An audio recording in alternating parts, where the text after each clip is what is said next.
Hello দর্শক বন্ধুরা, তো কেমন আছো তোমরা? ভালো আছো তো? আমি ভালো আছি আলহামদুলিল্লাহ। তো এই কত গিয়ে কথা তা না কথা, আমি হালকা ইন্টু দিয়ে শুরু করি। হালকা বাতাসে লুঙ্গি আকাশে রোদ ঠক ঠকাইতেছে, জমিনে কুত্তে খেলাইতেছে। তো কত গিয়ে কথা এটা, আমরা যখন ছাদে ফাইভ পালাই তো গৃহস্থদের উদ্দেশ্যে বলি, আপনারা একটা দিকে লক্ষ্য রাখবেন যে পোলা ভাই নাকি টেপ লাগাইতেছে নাকি গাম লাগাইতেছে। গাম দিলেও হবে, না দিলেও হবে, কিন্তু টেপ লাগায় কিন্তু লাজিম। এটা না লাগাইলে মশলা উঠে যাবে, পরবর্তীতে আপনি পয়েন্টটা মিস যাবে, ঠিক আছে?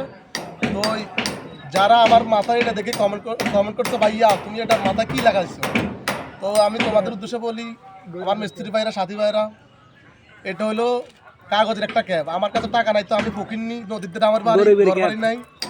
তো আমি কাগজ দিয়ে ক্যাব বানিয়েছি রোদ থেকে বাঁচার জন্য। আমি তো অনেক কালো হয়ে যেতেছি, হ্যান্ডসাম ছেলে না, আমি কালো হয়ে যেতেছি, ঠিক আছে? তো তোমরা যদি ক্যাব কেনার টাকা না থাকে, তাহলে এইরকম আমার মতো এইরকম একটা ক্যাব বানিয়ে নিতে পারেন। এই যে কি সুন্দর মাটির তৈরি ক্যাব, ঠিক আছে?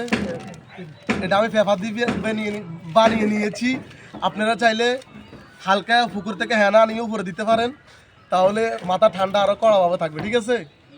তো তো আমার কথা হলে যাই, টেপ লাগাবেন কীভাবে, ঠিক আছে? টেপ টেপ এই যে ফাইভের গোড়াটা আছে না, এই গোড়াটার মধ্যে আপনারা এমনি ধরবেন, দড়ি এই টেপ লাগাইছেন, লাগাইয়া তারপরে যে আপনি ফাইভগুলো দিতে পারেন, তাহলে যাই কামগুলো এগারোট থাকবে এবং কি আপনার কোনো পয়েন্ট মিস হওয়ার কোনো সম্ভাবনা নাই, ঠিক আছে?